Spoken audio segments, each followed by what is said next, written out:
What happens when criminals target the wrong house? On a quiet night in a wealthy neighborhood, a ruthless gang plans to rob a millionaire, confident in their scheme. They believe it will be an easy score, a simple break-in with no one standing in their way. Armed and prepared to take what they want, the gang's arrogance blinds them to the one detail they didn't anticipate: a neighbor who is watching their every move. Victor Daniels, a retired Special Forces operative, lives a quiet life next door.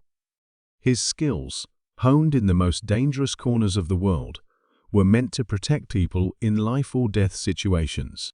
But tonight, they will be used in an entirely different way. From the shadows, Victor observes the gang breaking into the house, their voices loud, their movements careless. Little do they know, the man watching them is trained to act swiftly and decisively. He doesn't need weapons to bring them down. His knowledge and precision are enough. Will Victor step in before it's too late? And will the gang realize too late that they've chosen the wrong house to rob? What unfolds next will prove that true power doesn't come from weapons, but from skill and courage. The night of January 10, 2025, began like any other in the peaceful, upscale neighborhood of Ridgewood Heights. Nestled in the suburbs, it was a place where the streets were quiet, the lawns meticulously trimmed, and the houses grand enough to hint at the wealth of their owners. One of these houses, a sprawling mansion with towering windows and a wrought-iron gate, belonged to James Carter, a self-made millionaire who had built his fortune through years of hard work. Tonight, James was hosting a small dinner party, unaware that trouble was lurking just outside his gates. Across the street, Victor Daniels sat on the porch of his modest home, sipping his evening tea. At 55, Victor was a man of quiet strength and discipline, qualities honed during his decades of service as a Special Forces operative. His life now was simple and solitary, a stark contrast to the adrenaline-filled missions of his past. While others saw him as a reserved and unassuming neighbor, Victor's sharp eyes and instincts never dulled. Tonight, as he scanned the street out of habit, something caught his attention. A black van had pulled up near James's house, its engine idling. 4 men stepped out, dressed in dark clothing, their faces partially hidden by hats and scarves. They moved with purpose, their voices low but tense. Victor's years of training told him immediately that something wasn't right. These men were not delivery workers or late-night visitors. They had the calculated movements of people with bad intentions.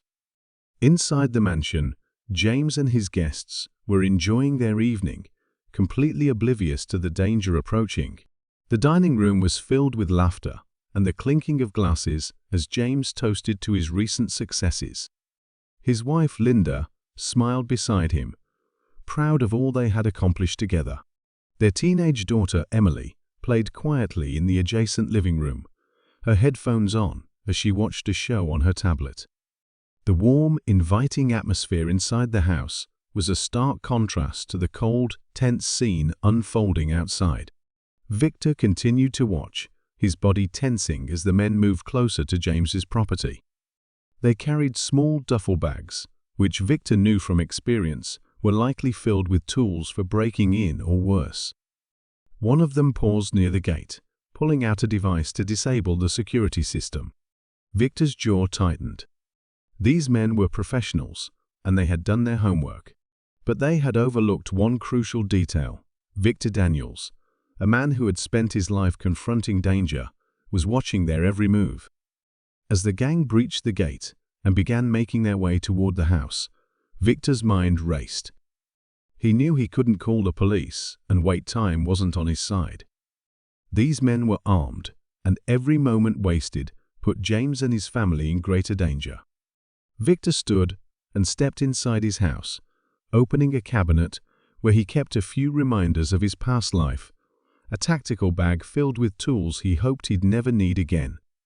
The calm of Ridgewood Heights was about to be shattered. What the gang didn't know was that their planned robbery was about to turn into the longest night of their lives, and the man they hadn't counted on was already preparing to intervene. The gang of four moved swiftly under the cover of darkness, their figures blending into the shadows cast by the towering trees and ornate streetlights of Ridgewood Heights. Inside the mansion, the Carter family remained blissfully unaware of the danger creeping toward them. James Carter, still entertaining his guests in the dining room, raised another toast to his successes. His laughter echoed through the house, a stark contrast to the tense, methodical silence of the intruders just outside. The gang's leader, Cole, signaled for the group to stop just short of the main entrance. At 38, Cole was a hardened criminal with years of experience in orchestrating heists. His sharp eyes scanned the mansion's exterior, ensuring their approach was unseen. Beside him, Marcus, the tech expert, crouched down, pulling out a small device to disable the security cameras. A faint beep confirmed that the system was offline. Cole smirked, confident that everything was going according to plan. Inside the living room, Emily, James's teenage daughter, was curled up on the couch, engrossed in her favorite show. The glow of the screen lit up her face as she laughed softly, her headphones blocking out the sounds of the world around her. Linda Carter stepped into the kitchen to check on dessert, humming a cheerful tune. The normalcy of their evening only heightened the danger they were unknowingly in. Victor Daniels, still watching from his porch, felt his stomach tighten as the gang advanced. He could see the precision in their movements, the way they communicated silently through gestures.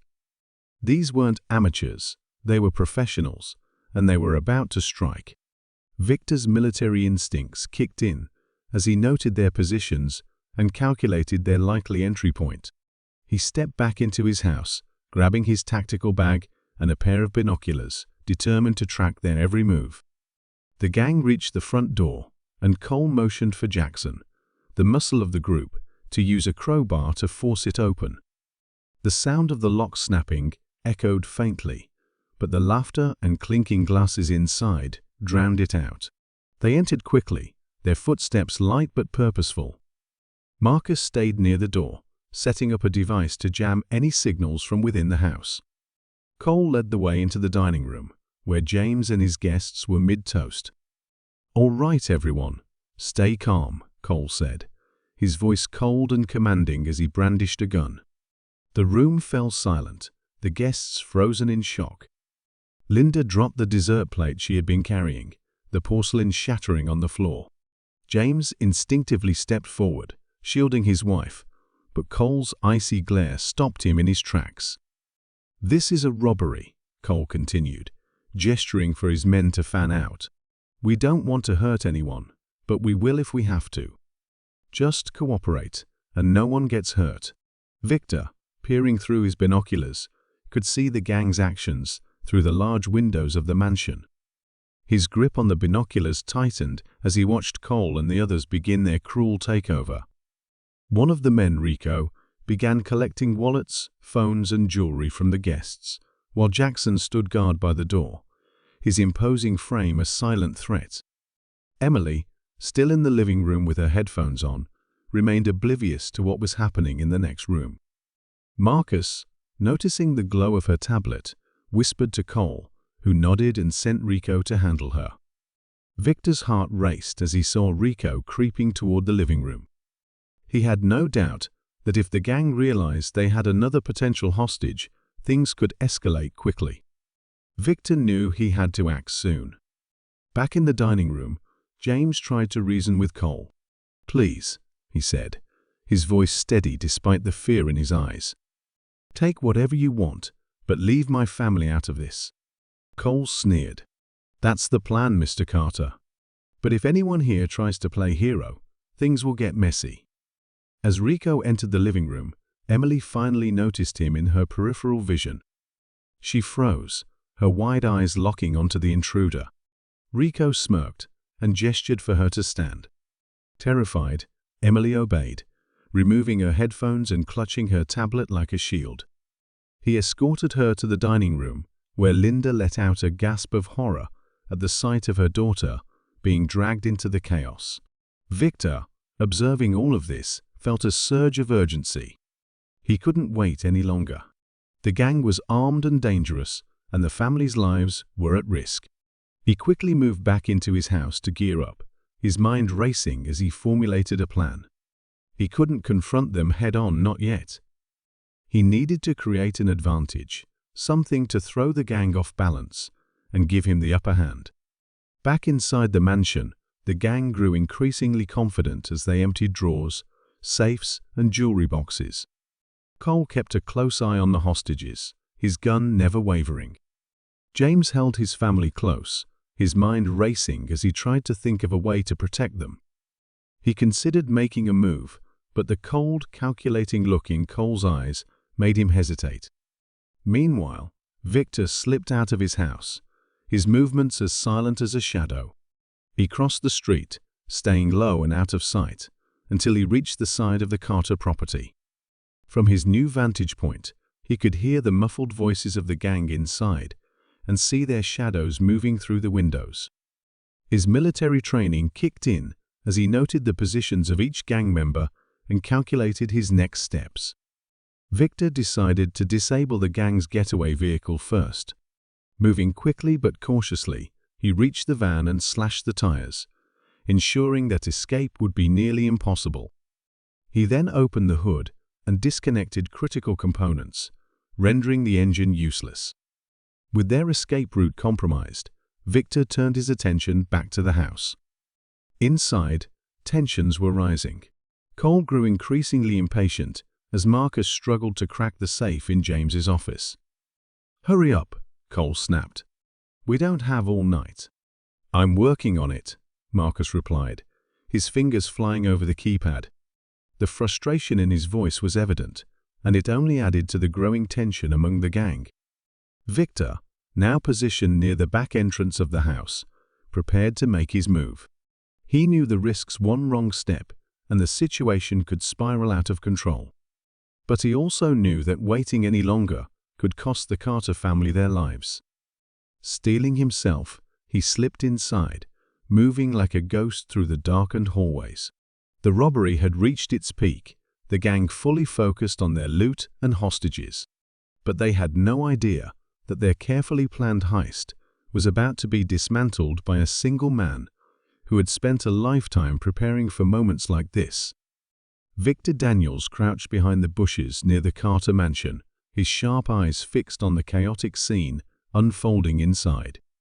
The gang moved with calculated precision, rounding up valuables and keeping their hostages under control. Through the large glass windows, Victor could see the fear etched on the faces of James Carter, his wife Linda, and their teenage daughter Emily. Each moment the gang remained in the house, the danger grew. Victor knew he couldn't wait any longer. It was time to act. Victor retreated to his home, moving swiftly and silently across the street. He entered his garage, where a small tactical bag sat covered in a thin layer of dust. It had been years since he last opened it, but the contents inside were as familiar to him as the back of his hand. Inside were tools from his days in the Special Forces, a pair of night vision goggles, zip ties, and a compact but powerful flashlight.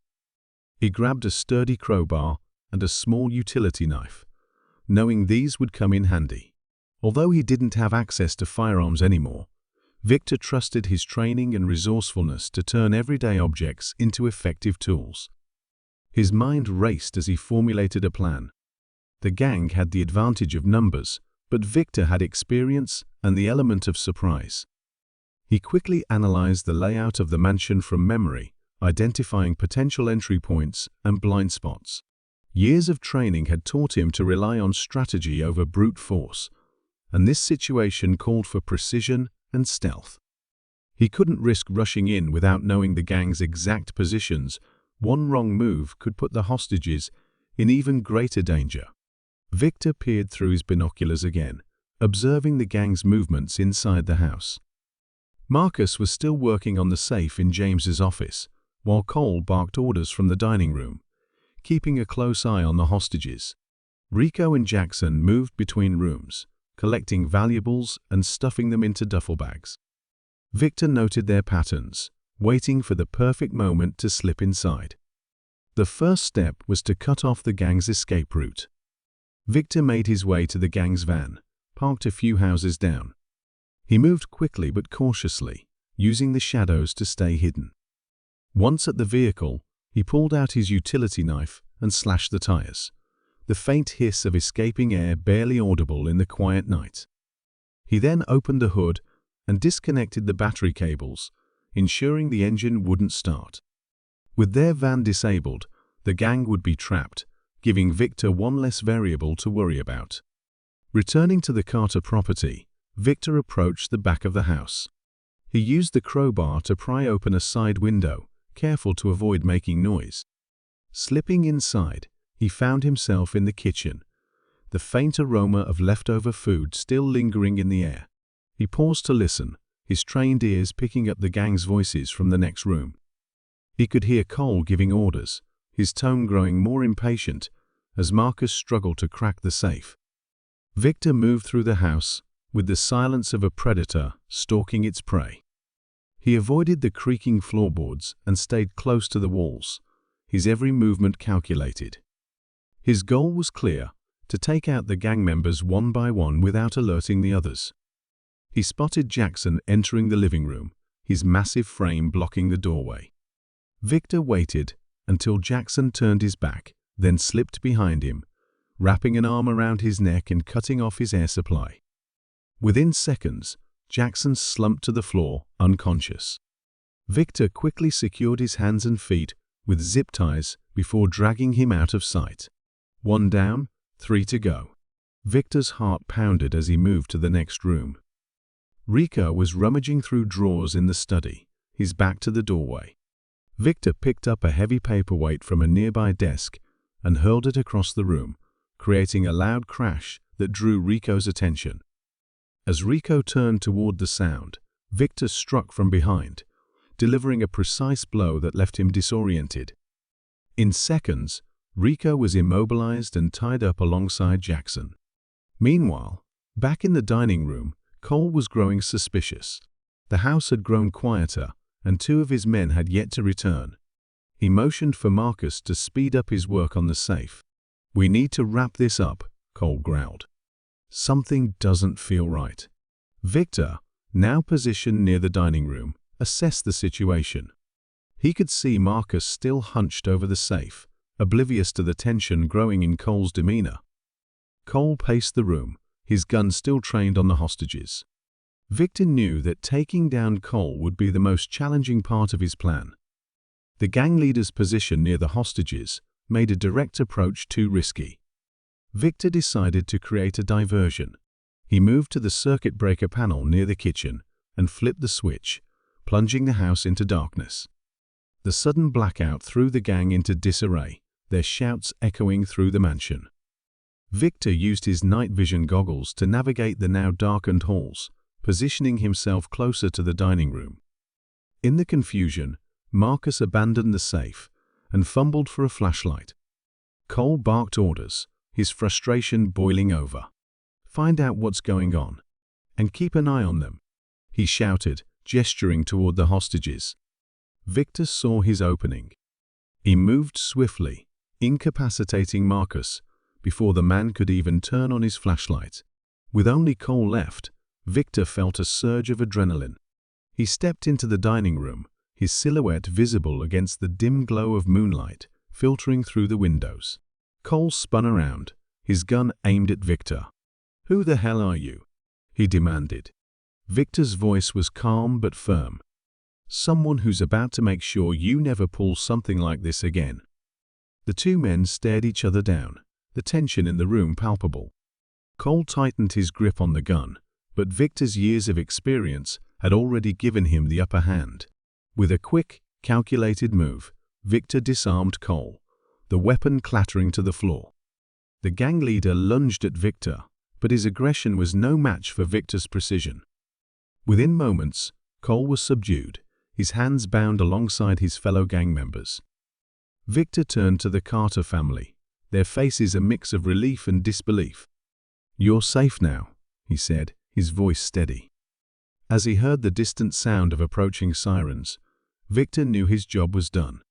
The nightmare was over, and the Carter family owed their lives to the quiet man who had watched from the shadows and decided to act. Victor Daniels knew the moment had come. Hidden in the shadows outside the Carter mansion, he could feel the weight of what he had to do. The gang was moving through the house with ruthless precision, their shouts echoing through the night as they tore through drawers and safes in search of valuables. Victor, armed only with his tactical training and a few tools he had gathered, was ready to act. He had already disabled their escape van, slashing its tires and rendering the engine useless. Now it was time to confront the men who had brought chaos to this quiet neighborhood. The first target in Victor's plan was Rico, one of the gang members tasked with patrolling the dining room. Rico moved carelessly, his weapon swinging loosely in his hand as he watched over the terrified hostages. Victor slipped into the house through a side window, his movements silent and deliberate. He stayed low, blending into the shadows as he crept toward Rico. Timing his approach perfectly, Victor struck with calculated force, disarming Rico and rendering him unconscious in a matter of seconds. He worked quickly to secure Rico with zip ties and dragged him into a storage room, ensuring he would be out of sight when the others came looking. With Rico out of the way, Victor turned his attention to Marcus, the gang's tech expert, who was still in the office working to crack the safe. Marcus was growing increasingly frustrated, muttering under his breath as he struggled with the safe's complex locking mechanism. Victor peered around the corner, using a small mirror to get a clear view of the room without revealing himself. He waited for the perfect moment, watching as Marcus leaned closer to the safe, his focus entirely on the task at hand. Victor created a small distraction by tossing a coin across the room, drawing Marcus's attention away from the safe. In the brief moment that Marcus turned his back, Victor moved in swiftly, immobilizing him before he had a chance to react. Another gang member was down, and Victor tied him up near the office, far from the others. The mansion fell into an uneasy silence as Victor prepared for his next move. In the dining room, Cole, the gang leader, was beginning to grow suspicious. He noticed Rico's prolonged absence and started pacing, his frustration mounting. Cole barked orders to Jackson, the gang's muscle, instructing him to search the house and find the missing men. Jackson, confident in his strength, moved through the house with heavy, deliberate steps, his imposing frame a clear threat to anyone who might cross him. But Victor was ready. He used his knowledge of the mansion's layout to lead Jackson into a secluded hallway, setting up a silent but effective ambush. A tense struggle ensued, with Jackson relying on brute strength and Victor countering with speed and precision. Victor managed to overpower Jackson, using his tactical training to immobilize him without causing serious harm. Jackson was tied up and left in a secure location, leaving only Cole to deal with. Back in the dining room, Cole's patience had worn thin. He realized something was wrong and decided to take matters into his own hands. Grabbing Linda Carter, James's wife, as a human shield, Cole threatened to harm her if anyone tried to interfere. The hostages froze in fear, their eyes darting between Cole and the shadows, where Victor now stood. Victor stepped into the room, his calm and collected demeanor in stark contrast to Cole's frenzied state. The two men faced off, the tension in the room thick enough to cut with a knife. Cole demanded to know who Victor was and why he was interfering. Victor didn't answer directly, instead using his words to unnerve Cole. He pointed out that his men were gone, his escape route was compromised, and his control over the situation was slipping. Cole, desperate and cornered, tightened his grip on Linda, but Victor's years of experience had prepared him for moments like this. With a quick, calculated move, Victor disarmed Cole, sending his weapon clattering to the floor. A brief but intense fight followed, with Victor using his superior skills to subdue Cole and free Linda from his grasp. As Cole lay restrained on the floor, Victor turned to the Carter family and their guests, offering a reassuring smile. "You're safe now," he said, his voice steady and calm. The sound of approaching sirens filled the air as the police arrived to take the gang into custody. Victor stepped back, allowing the authorities to handle the situation, knowing his job was done.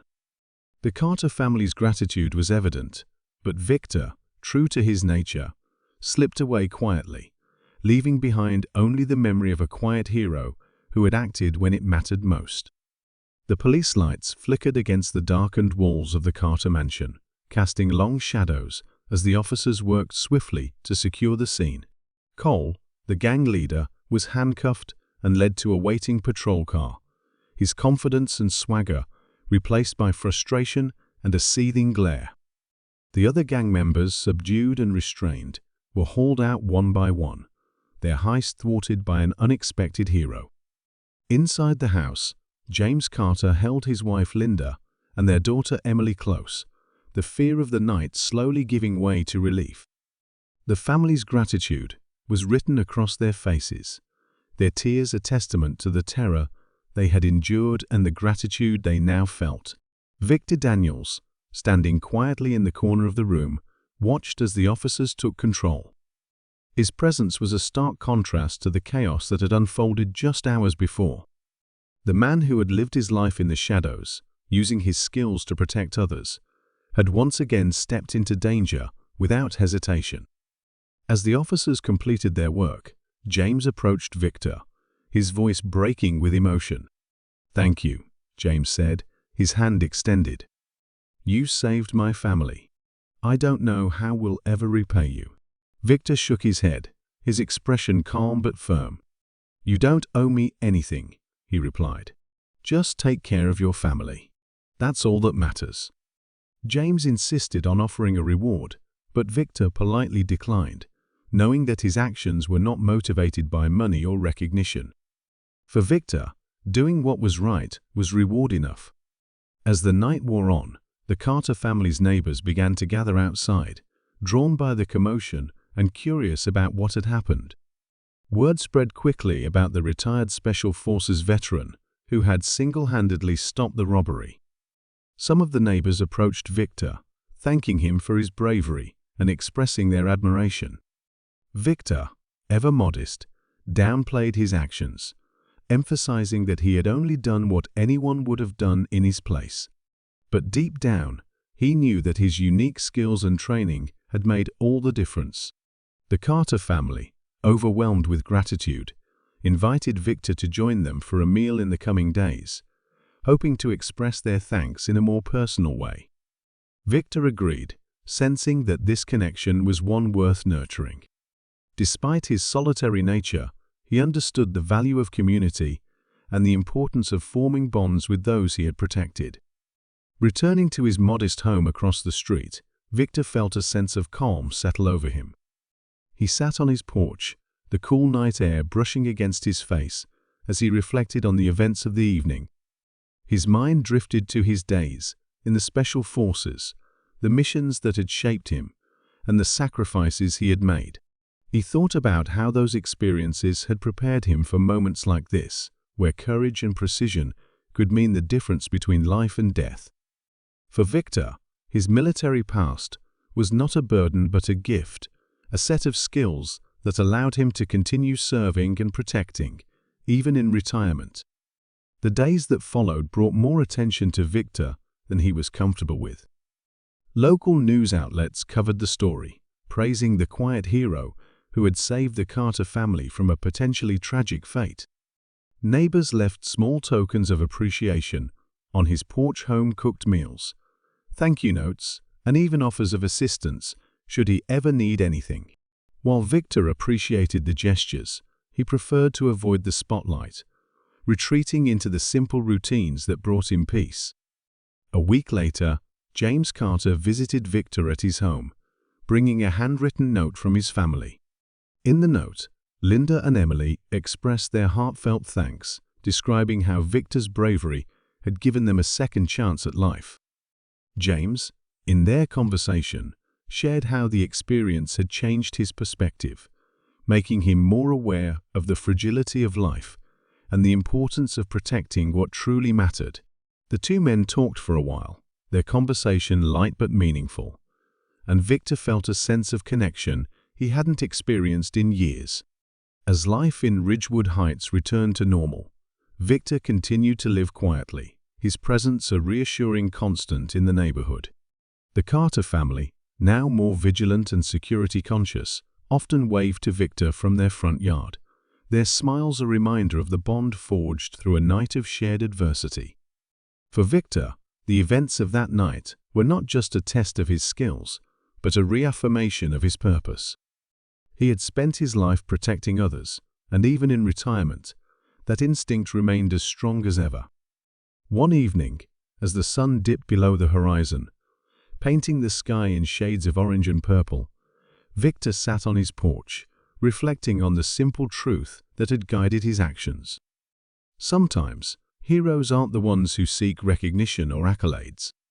They are the quiet ones, the ones who act when no one else will, driven by a sense of duty and a desire to make a difference.